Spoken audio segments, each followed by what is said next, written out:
Hey guys, it's Matthew here once again, and the Full Fizz Wonder is finally here, and it's actually not too bad. For years I've been saying Full Fizz Wonder basically doesn't exist, and it's not really a thing, because for the most part, the way you build a Wonder is either through physical to elemental conversion and additional types of damage, or just flat elemental damage. And a Fizz Wand doesn't really mean you're going to be dealing pure physical damage, or even much physical damage. At all, because the best ways of scaling a Wonder were always going to be through various elemental shenaniganery. And at this point, it is very viable to do just a pure physical Wonder because of, the large additions to physical sorts of aspects of the game in this big patch, and then as well as that, Impale is a pretty good thing. So this character is a Gladiator Wonder, and it is based around a little bit of bleed pops, but for the most part the bleed pops are there for aesthetics and just a bit of clear, but also just pure physical damage scaling, and then some Impale action too. It's not that heavily based around Impale, but it doesn't take much to kind of get your Impale ability rolling. Just using the gem and a few passives and the Dread Banner gets you far enough to impact your damage in a positive enough aspect that it's worth doing. And then on top of that, I wanted to play Gladiator because Challenger charges seem pretty nuts, and I only got to try out Gladiator for the first character of my league, and since then I've been wanting to come back for it, and as you can see, it's pretty fucking fast. Challenger charges give you 20% more attack speed and movement speed, and that's just a more multiplier on top of everything you have. And without going too crazy on my attack speed or movement speed, I actually am a really fast character, and it's made some of this delving stuff that you can see here just super quick, and then on top of that, plenty of mapping is super quick too. I'm level 86 or something like that after playing like 10 or 11 hours, and it's been extremely fast. A playstyle once I got all of my character well established enough to have kind of a well-balanced character. And Gladiator, I'm not sure it's the real best choice at all for Wonders, but it is one of the nicest for pure physical. And then ultimately we get shield charge, and that means that you can really shield charge around super quickly and get fortify. And with the 3 perma endurance charges I've put onto my gear, I can have a really nice damage reduction thanks to the Gladiator nodes as well. So it's basically the fastest and tankiest Wander I've probably ever made, though I'm not sure how the single target's going to hold up yet, because there's only so much you can do to scale that beyond a certain point, and it looks like we'll be topping out at something like 2 million barrage DPS, which is respectable, but it does take a fairly decent physical wand to be able to do really any sort of good damage with a build like this.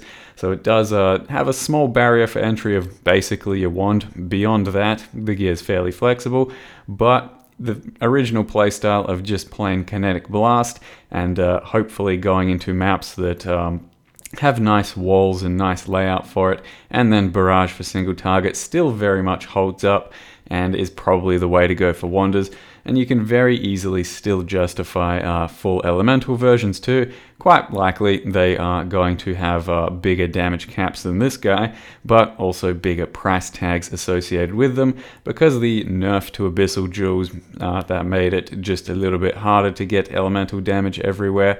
And then the wands can now be a lot better, but they are pretty freaking hard to craft, and chances are you'll be stuck with a Piscators early on, but if you can manage to craft a better wand, then you'll get a lot more out of your character for it, especially in the elemental sense.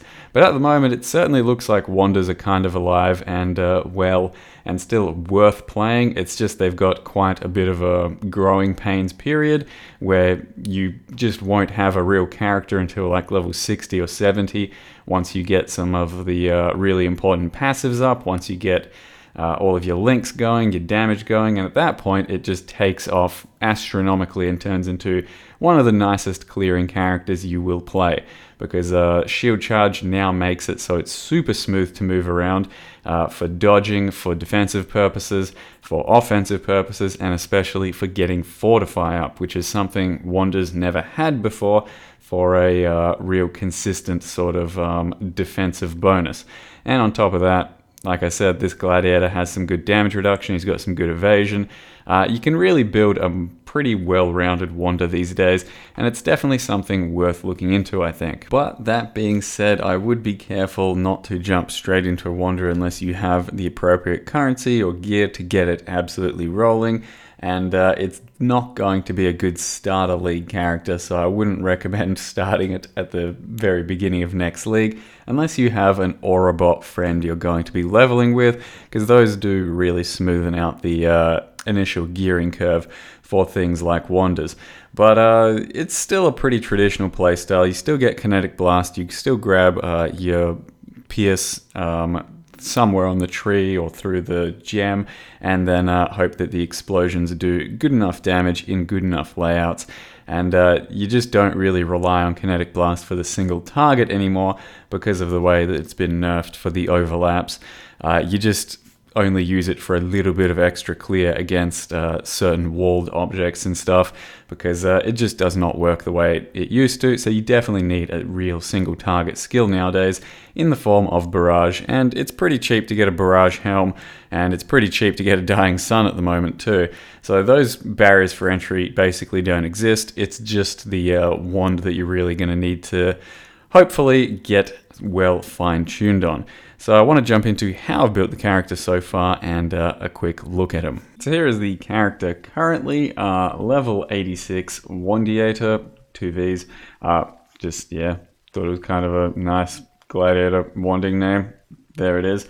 Currently 4999 life, but I think if I really wanted to focus on it, by level 92 or so I could have about 5.5k. With all my other defenses, it should actually be a pretty reliable number.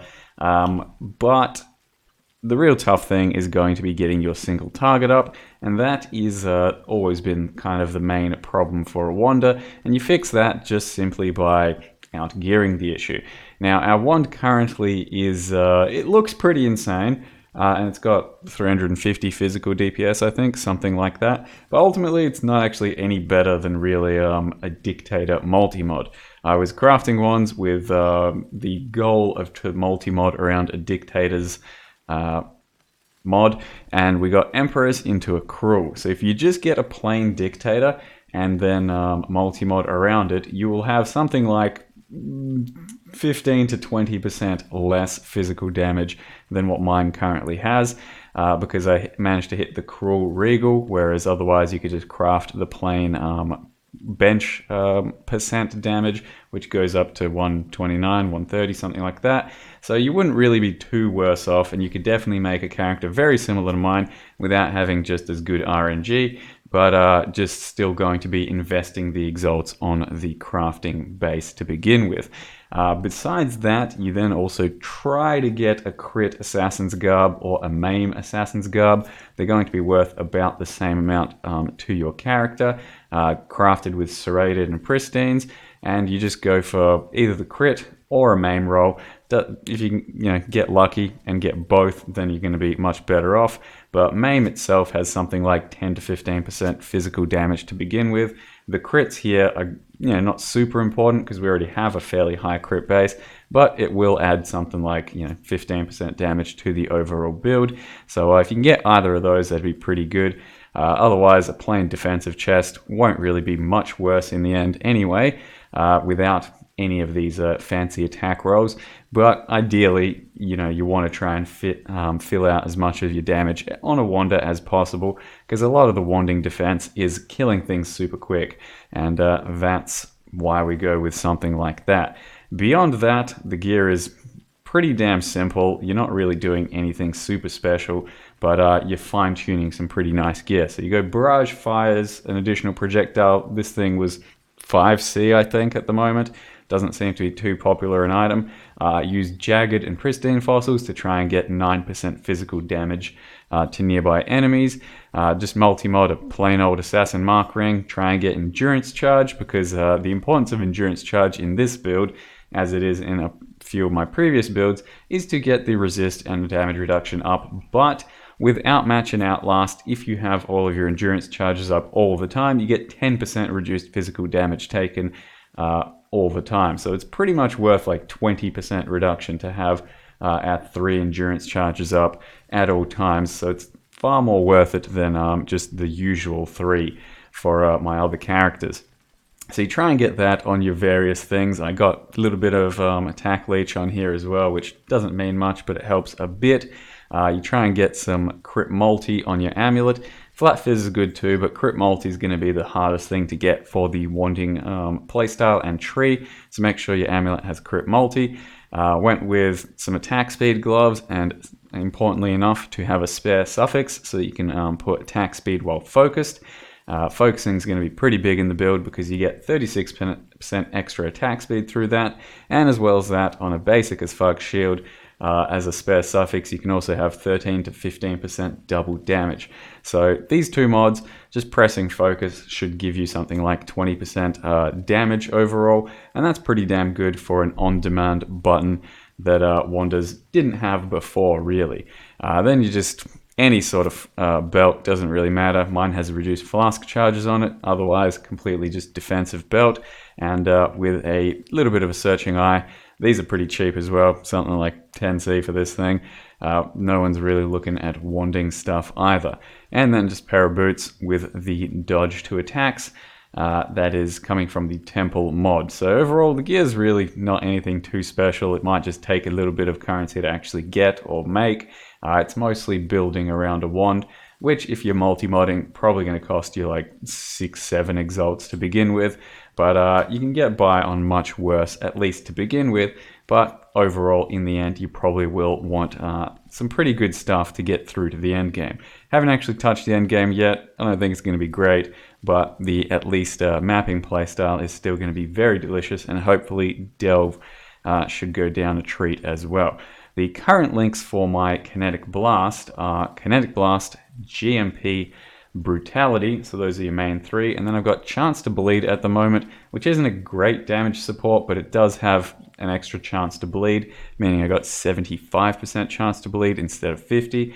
I think I will ultimately get rid of this for maybe an Impale, maybe just another big damage support, maybe Pierce, but I'll be playing around with that before the next video. And then for Barrage, we currently have the main gems being Impale, Brutality, Maim, because don't have it on my chest itself, Vicious Proj, and then Energy Leech. So while my Blood Rage is up, every time I'm attacking I will be leeching Energy Shield, and it should, in theory, yield us 39% more damage. So it's pretty freaking good compared to any other damage support I could have here, which would be alternately like Slower Proj, for example, which is a 30% support. And then we are trying to heavily rely on Impale. Don't quite have 100%, something like 80 or 90, and that's through that gem, through these passives here. Don't currently have the Impale effect either, and then also the Dread Banner. So try and get quality on your Dread Banner. Where is he? There. And then he helps you with percent Impale as well as Impale effect. And Impale does end up helping the physical damage quite a bit, but it won't really show up on the tooltip. It doesn't show up as a tooltip or a path of building at all either. So this is my current damage without Impale, and I think it feels something like that anyway. And currently I do also have a little bit of Pierce nodes here for just the Kinetic Blast mostly, but it is quality of life for the Barrage as well. That said, I might just add Pierce instead of Chance to Bleed on my Kinetic Blast, because that's where you really need it. You don't necessarily need it on Barrage, it's just quality of life, and that means that I'd then path through here and probably grab this node here just for generic fizz and some extra damage. I think it might be worth it instead of going through the Pierce here. I'll have to wait and see. I'm still doing a bunch of fine tuning. Otherwise, the trees are just a big old travel simulator, because you have to travel to the Impale nodes, you have to travel all the way up to Shadow, and then all the way up to the Wanding nodes up here. Ideally, you get a pretty damn good timeless jewel and you don't have to go all the way up here. Instead, you lurk around here or so. And timeless jewels can be pretty damn sweet for this type of build.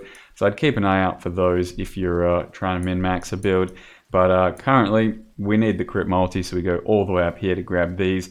And then you get some pretty good damage nodes, some power charge sustain as well, and a bunch of accuracy too. So the tree does kind of hurt to level with, but once it all comes together, it feels pretty damn good, and that's what it currently looks like. I went with Challenger Charges as my first 2 points, but once I got Cruel Lab, I unspec'd these and went into Gratuitous Violence. Once you get the bleed pops rolling, it feels pretty amazing, and then you pick up your Challenger Charges, become mega fast, and then fill out the rest of your damage with Outmatch and Outlast. And I'll probably have a separate Frenzy just to keep up on bosses, because it's pretty damn important to be at max Frenzies on this build as well. Dying Sun, pretty damn cheap. The other flasks, just basic ones. Probably going to grab a base ult for deeper delves because silver is not that important for us. And other than that, my reservations are level 1 Precision, Herald of Purity, and a Flesh and Stone. Now I don't currently have Pride, but I might get Pride into the build for pure boss fights and probably replace Herald of Purity because Pride is pretty damn good for these Fizz builds. And then the Watcher's Eyes are insane for Pride if you can get your hands on some of those, but they are very expensive. Lastly, if you want to know what the micros are, it's basically the new supporter pack, the Bane Lich body armor, comboed with Sin and Innocence wings, got the Lich weapon effect, Celestial Shield, Abyssal Imp Helm, and Wasteland Horns. That's it for now, guys. Hope you are kind of thinking a little bit about a Wander. It's nowhere near as bad as it has been talked about. You can still shield charge around as the new benefit, and it's pretty damn smooth. And overall, still a very fast mapper. Thank you very much for watching, and see you next time.